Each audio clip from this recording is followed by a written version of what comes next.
It is just past 2 in the morning. A 24-hour coffee stand on Pacific Highway. A young woman is working alone.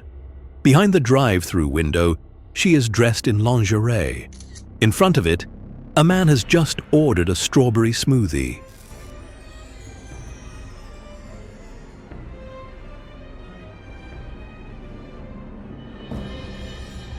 He pays with a credit card. He signs a receipt. For nearly 3 minutes, he chats with her the way every customer chats. She hands him his drink. The transaction is finished.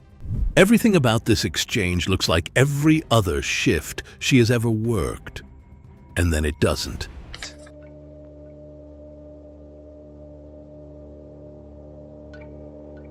In less than 10 seconds, this is no longer a drive-through transaction. This is an attempted abduction.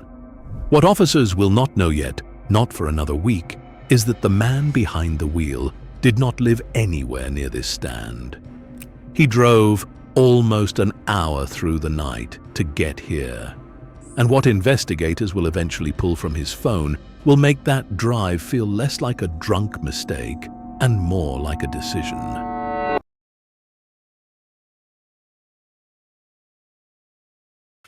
It is August 18th, 2025. The Ladybug Bikini Espresso on Pacific Highway Southwest in Lakewood, Washington. Lakewood police are dispatched at 2:20 a.m. on a report of an attempted kidnapping at a drive-through window. When the first patrol unit arrives, the suspect is already gone.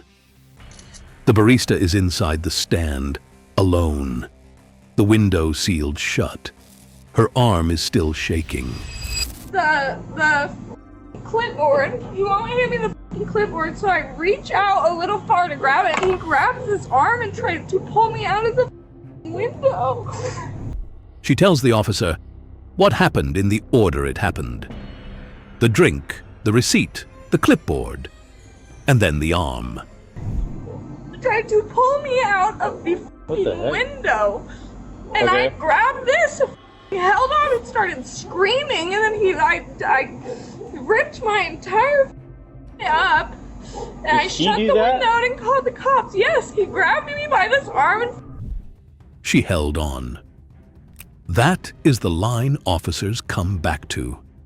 She locked her legs against the counter, wedged her body against the window frame, and made herself heavier than he was strong. It is the only reason she is still inside the stand. Do you know him? No, he paid with credit card. He was a customer. Okay. Does his card have a name on it or anything? Right here, Guerrero. I don't know if it's a stolen credit card. He was in a... She does not know him, never seen him before. But she has something better than a memory. She has his name on a MasterCard receipt, signed minutes before the assault. Ezekiel. And if the card is real and the name is real, officers already have more than they usually get at 2 a.m. on a Monday morning. And a Scion TC, right? Yes, Scion TC. Okay. It was like that space gray, like that, like not dimensional color or metallic. Okay. Whatever. I couldn't get the license plate because I was too busy getting up. Did you see which way he went? That way, and then I went to call the cops. Okay. A Scion TC Space Gray. No plate, because she was being pulled out of a window when it drove away. But officers now have a car, a name, a credit card, and a witness.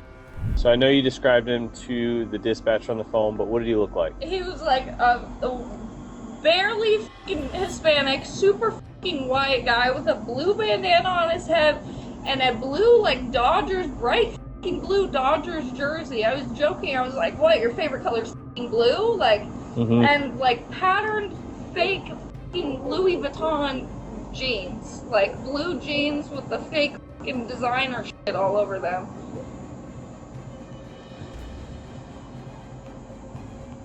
She describes him the way you describe someone you were trying to be polite to. She joked with him, teased him about his outfit, asked him if he was high.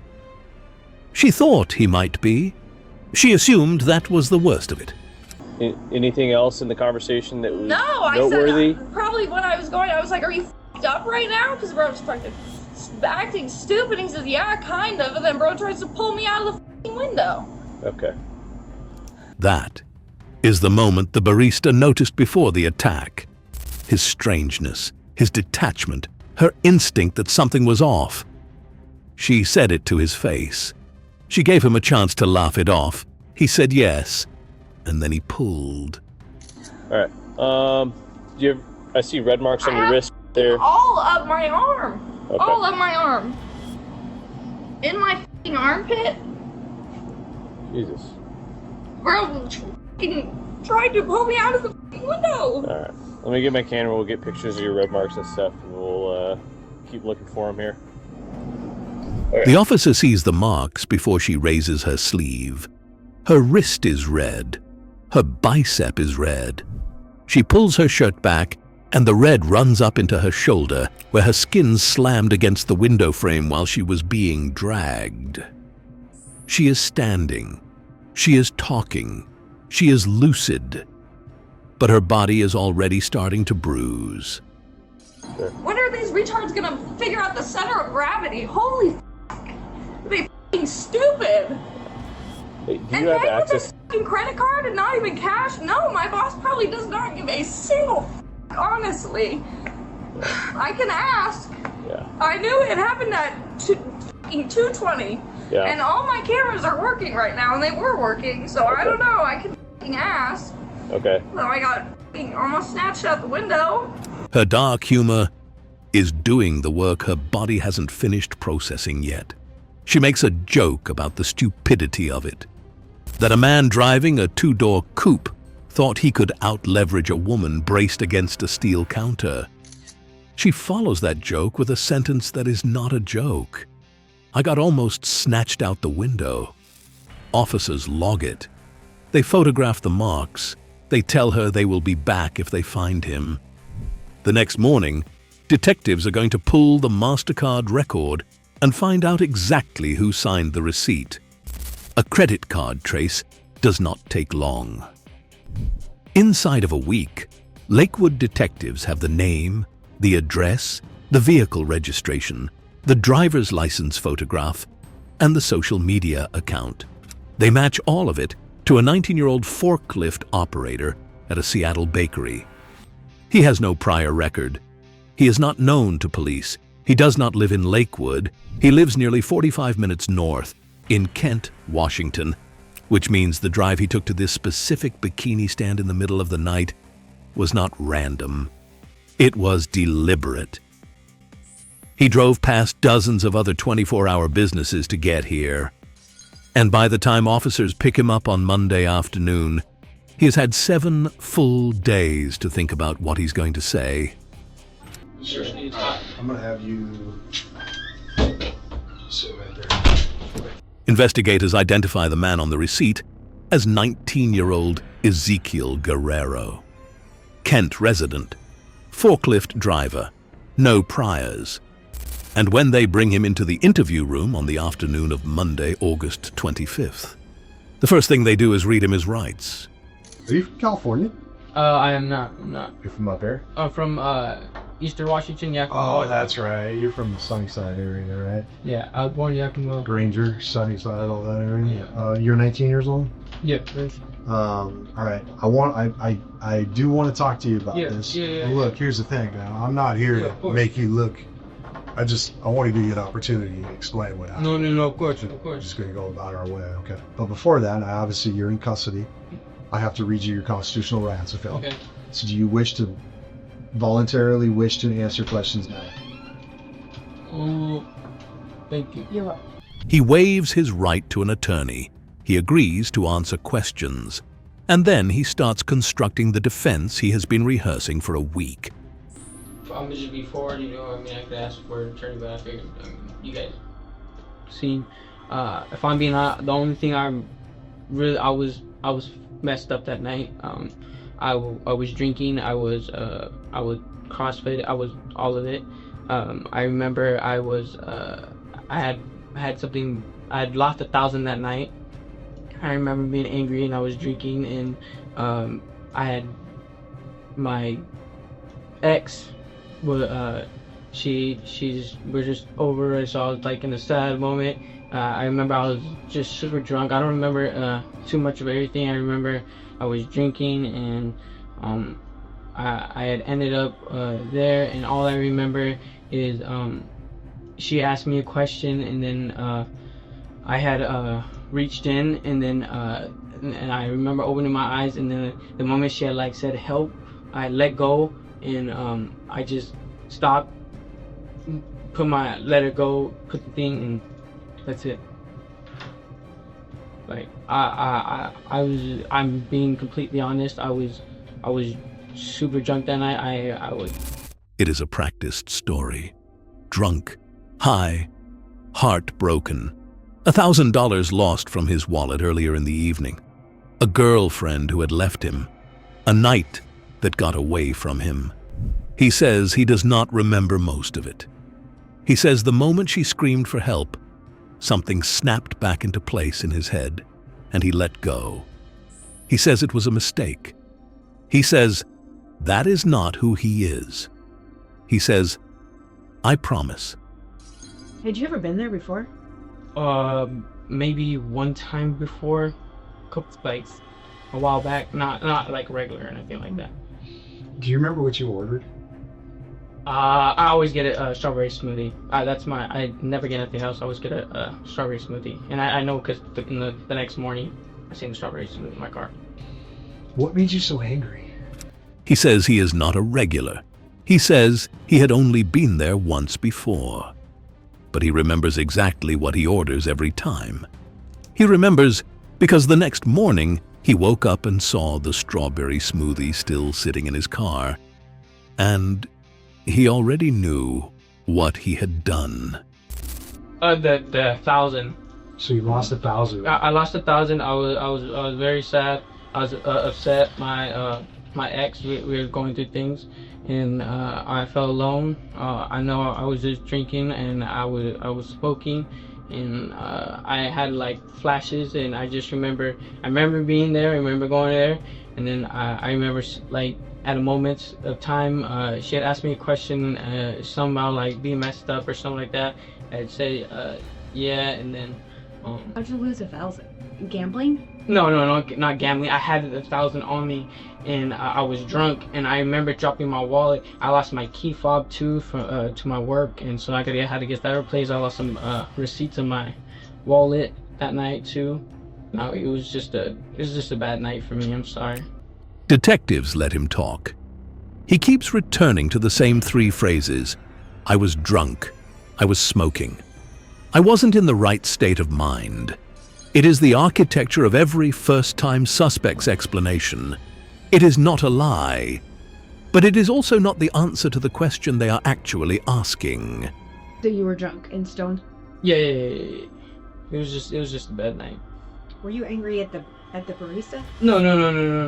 I remember I was just angry because of the 1,000 and the situation that me and my ex were going through, and then I just felt alone, and then I don't know. I remember I don't even know. Like I remember I was going home, and I ended up there. I seen the place, ended up there, and then all that happened, and I just remember letting go, and then just driving. I don't like want nothing. Like I just let go, drove off, and that was it. What Guerrero is telling them is that he was impaired. What he is not telling them is why being impaired sent him to a specific 24-hour bikini stand, 45 minutes from his house, at 2:15 in the morning, to order a drink he has ordered before, from a woman he had apparently never met, and grab her through the window. You know, What do you think you would have done had you pulled her through the window? I promise you, like at that moment, at that time, I wasn't even like I don't even remember like physically grabbing her like that. Like I promise you, in that the moment I snapped back, I promise you, I let her go because she had said help, and I just drove off. I didn't do nothing. I just remember I swear it was just a terrible moment, and I don't even remember like actually like having a reason why to do that. Do you remember the drive home? He will not say. He says he does not know.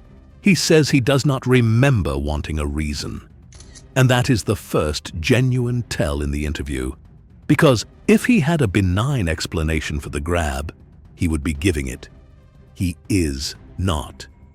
Instead, he is denying he even remembers forming an intent. Detectives note that. They keep going. Is that you? Yeah, that's me. And then obviously that's your arm with your same tattoo that you have right now. And that's off your Instagram photograph, right? And that's how we match those up. So this is obviously a picture. It looks like your right hand, but it's in the mirror, so it's reversed.